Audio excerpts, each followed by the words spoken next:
ছোটোখাটো হলেও একটা ফিল কিন্তু পাওয়া যাইতেছে ঝুলন্ত ব্রিজের। তারা কিন্তু বসে আছে, তাদের 100 হইব, 100 প্লাস হইব, কারণ আগাছা জন্মায় গেছে। হ্যাঁ, তো চাইলে আপনারা এখানেও ঘুরে আসতে পারেন। তো এই বৌদ্ধবিহারটা আমরা অনেক ড্রাগন দেখতে পাচ্ছি। এখানে কিন্তু ওই যে ছোট একটা ড্রাগন আছে, আর আরেকটা ওই যে আপনারা দেখতে পাচ্ছেন অনেক বড় একটা ড্রাগন। আর এখানে একটা পুরো গ্লোব আছে, এখানে সুন্দর করে এটা কিন্তু রাখা হয়েছে। আর ঐতিহাসিক এই রাংকুট বনাশ্রম বৌদ্ধ তীর্থস্থানের একটি ইতিহাসও কিন্তু এখানে দেয়া আছে। প্রাচীন এগুলোকে কি বলে আমি জানি না। আর এইটা কিন্তু বেশ সুন্দর, অনেক পর্যটক কিন্তু আজকে এখানে আসছে আমাদের মতোই। তো এখন আমরা এটার উপরে যাব, আর জুতা খুলে প্রবেশ করাটাই শ্রেয় হবে।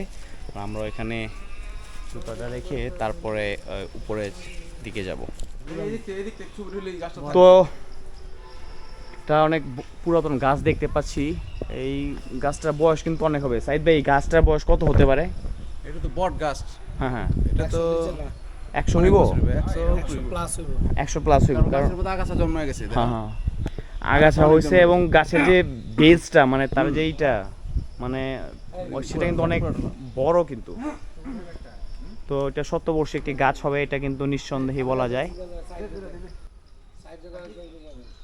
আর আমরা এখন এই মন্দিরটার উপরে উঠবো।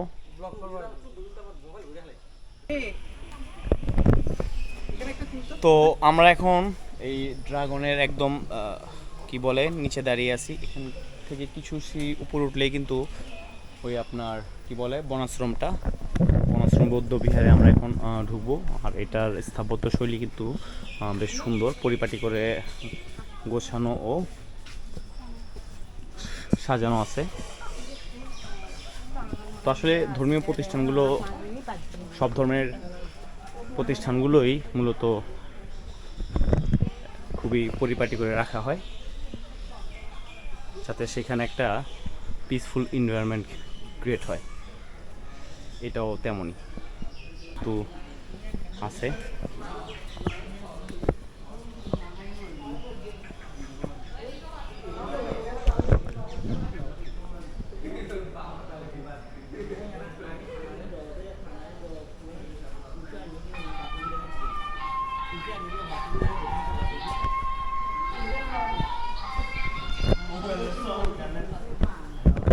এটাই কিন্তু তাদের যে আছে ভাইরা, তারা কিন্তু বসে আছে তাদের না।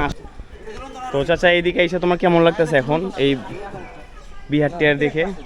এখন তো দুই পাহাড়ের মাঝখানে আছো। যার যার ধর্ম তার কাছে, তবে জিনিস অনেক সুন্দর করে করছে তারা তাদের ধর্মের যেভাবে আর কি হ্যাঁ থাকার ওইভাবেই তারা রাখছে আর কি।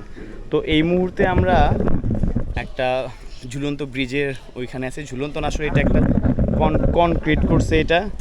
তো নিচে কিন্তু ওই যে আপনারা দেখতে পাচ্ছেন রাস্তা, আর এখানে দুইটা টিলা আছে। এই টিলা দুটাকে একত্রিত করছে আসলে এই যে এই ব্রিজটা। তো তো এই মুহূর্তে আমরা যাচ্ছি হচ্ছে ঝুলন্ত ব্রিজের ওইদিকে। এটা হচ্ছে এই বিহার থেকে হাতের বামে। আর এইদিকে তারা আমার চাচা সাইদ ভাই আর আলহাজ, ওরা কিন্তু একটা ঘন্টির সাথে কিন্তু ছবি তুলতেছে। তো বেশ সুন্দর। তো আমরা একটু ঝুলন্ত ব্রিজের ওইদিকে যাই।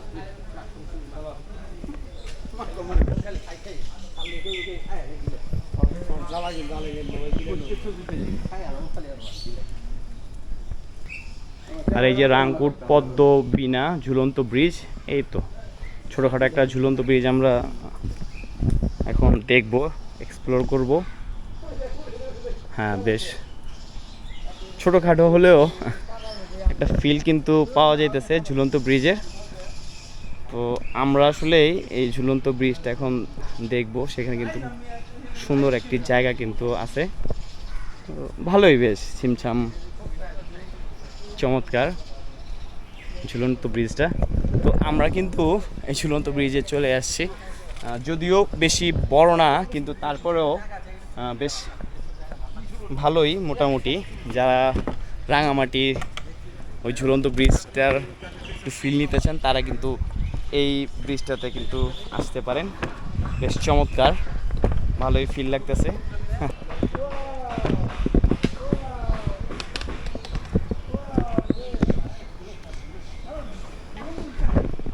উপাসনালয় আছে, আর এখানে কিন্তু বেশ সুন্দর কলার একটা ফানা কিন্তু এখানে আছে, বেশ সুন্দর একটি আর্টিস্টিক একটি ব্যাপার, খুবই সুন্দর।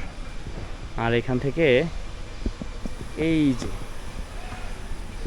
চমৎকার এই রাংকোট বিহারটা, বৌদ্ধ বিহারটা বেশ চমৎকার লাগলো, ছিমছামের ভিতরে কিন্তু বেশ সুন্দর। তো এখন আমরা এই রামকোট মন্দির থেকে বের হয়ে যাচ্ছি, এর পরের ডেস্টিনেশন হচ্ছে রামকোট মন্দিরটা, আমরা সেখানে যে দেখব। তো চলেন ওইখানেও দেখি কী অবস্থা। তবে এই বিহারটা কিন্তু বেশ পরিপাটি সাজানো আছে, তো চাইলে আপনারা এখানেও ঘুরে আসতে পারেন, জায়গাটা বেশ পিসফুল। আর আজকে ওয়েদারটা কিন্তু চমৎকার, বেশি গরম না, কারণ সকালে এক পশলা বৃষ্টি হয়েছিল, যার কারণে আবহাওয়াটা এখন অনেক ঠান্ডা আছে। তো চলেন আমরা আমাদের পরবর্তী ডেস্টিনেশনের দিকে যাই।